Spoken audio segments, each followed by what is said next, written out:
नमस्कार। आज है 8 मई 2026 शुक्रवार जेठ कृष्ण पक्ष सप्तमी। मैं हूं संजय सिंह महान और आप देख रहे हैं यूपी ताजा न्यूज पर। हमीरपुर, महुआ, जालौन और बांदा की ताजा खबरों के साथ साथ देश प्रदेश की अहम अपडेट। आज हमारे खास कार्यक्रम का 684वां एपिसोड। सबसे पहले बात करते हैं बाजार भाव की। आज सोने का भाव है 1,53,160 रुपए, वहीं चांदी है 2,70,100 रुपए। पहली खबर हमीरपुर से, जहाँ यमुना नदी की लहरों में मां की ममता हमेशा के लिए समा गई। हमीरपुर के कुरारा थाना क्षेत्र में हुए नाव हादसे ने पूरे इलाके को झकझोर कर रख दिया। मन की गांव की बेजरानी अपने रिश्तेदारी के शादी समारोह में शामिल होने आई थी। नाव पलटने के बाद वह खुद तैरकर बाहर आ सकती थी क्योंकि उसे तैरना आता था, लेकिन 5 साल का बेटा लाभ्यांश पानी में डूब रहा था और मां उसे बचाने की कोशिश करती रही। परिजनों के मुताबिक बेजरानी बेटे को बचाने के लिए गहरे पानी में चली गई। तेज बहाव में काफी देर तक संघर्ष करने के बाद दोनों नदी में समा गए। गुरुवार को मां और बेटे के शव अलग अलग स्थानों पर मिले। हादसे में कुल 9 लोग नाव में सवार थे। नाविक विष्णु ने 2 लोगों को बचा लिया। वहीं गांव के 14 वर्षीय धीरू ने भी बहादुरी दिखाते हुए 2 किशोरों को डूबने से बचाने में मदद की। एनडीआरएफ, एसडीआरएफ और फ्लड पीएसी की टीमों ने करीब 22 घंटे तक सर्च ऑपरेशन चलाया।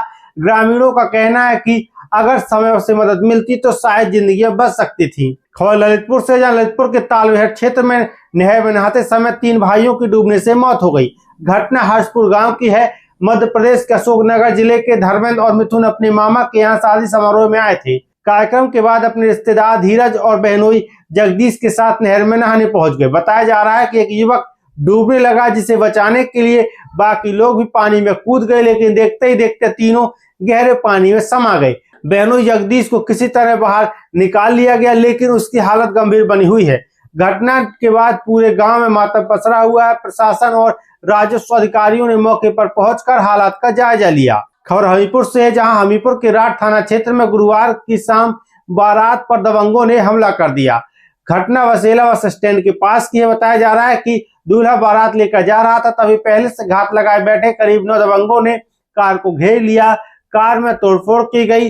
दूल्हे को बाहर खींचकर बहेरे में से पीटा गया। करीब 20 घंटे में 100 से ज्यादा लाठियां बरसाई गई। हमले में दूल्हे समेत 4 लोग घायल हुए।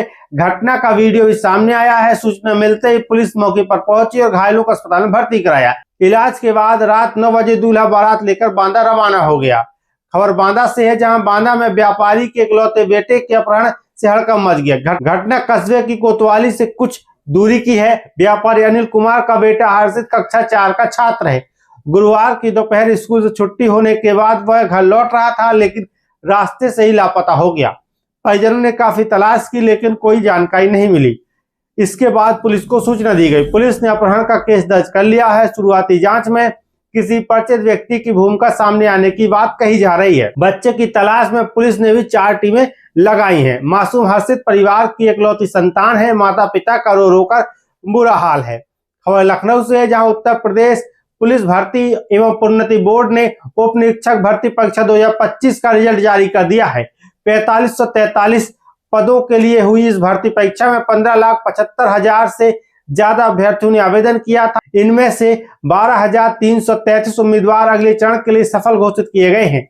परीक्षा 14 और 15 मार्च को 4 पालियों में आयोजित हुई थी। भर्ती बोर्ड के अनुसार डीबी और पीएचडी की प्रक्रिया मई के तीसरे सप्ताह में कराई जाएगी। जो अभ्यर्थी सफल हुए हैं उनके घरों में खुशी का माहौल है। खबर महुआ से, जहां स्मार्ट मीटर से उपभोक्ताओं की परेशानी कम होने के बजाय बढ़ती नजर आ रही है। महुआ में उपभोक्ता बिजली कटौती से परेशान है। लोगों का कहना है कि बिल जमा करने के बाद भी बिजली काटी जा रही है। एक उपभोक्ता ऋचा ने बताया कि उन्होंने बकाया बिल जमा करने के साथ साथ सोलर सिस्टम भी लगवाया है। इसके बावजूद बार बार बिजली काटी जा रही है। पीड़िता के अनुसार पिछले 10 दिनों में कई बार बिजली गुल हुई है।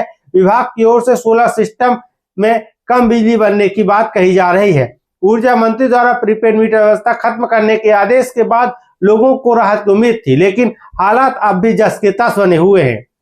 खबर मौदहा से, जहां मौदहा कस्बे में गुरुवार की सुबह एक दर्दनाक हादसा हो गया।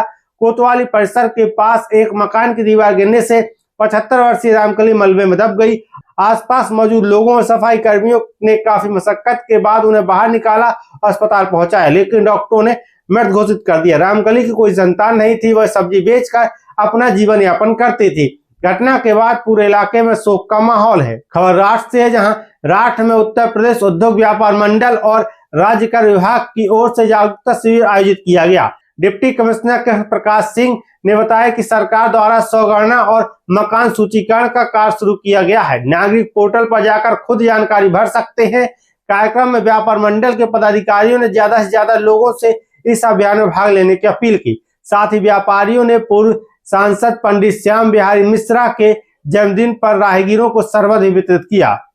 खबर राष्ट्र से है, जहां सरस्वती बाल मंदिर इंटर कॉलेज में बोर्ड परीक्षा में उत्कृष्ट प्रदर्शन करने वाले छात्र छात्राओं का सम्मान समारोह आयोजित किया गया। इंटरमीडिएट और हाई स्कूल के कई छात्रों को ट्रॉफी और शील्ड देकर सम्मानित किया गया। सम्मान पाकर छात्रों के चेहरे खुशी से खिल उठे। कार्यक्रम में स्कूल प्रबंधन और शिक्षक मौजूद रहे। खबर राष्ट्र से, जहां पूर्व विधायक और कांग्रेस नेता गयादीन अनुरागी ने राष्ट्र से कानपुर के लिए देर रात बस सेवा शुरू करने की मांग की। उन्होंने कहा कि शाम 6:30 बजे के बाद कानपुर से कोई बस नहीं मिलती है, जिससे यात्रियों को भारी परेशानी होती है। उन्होंने सरकार और परिवहन विभाग से जल्द नई बस सेवा शुरू करने की मांग की। तो फिलहाल के लिए खबर में इतना ही। आप देखते रहिए यूपी ताजा न्यूज। मैं हूं संजय सिंह महान।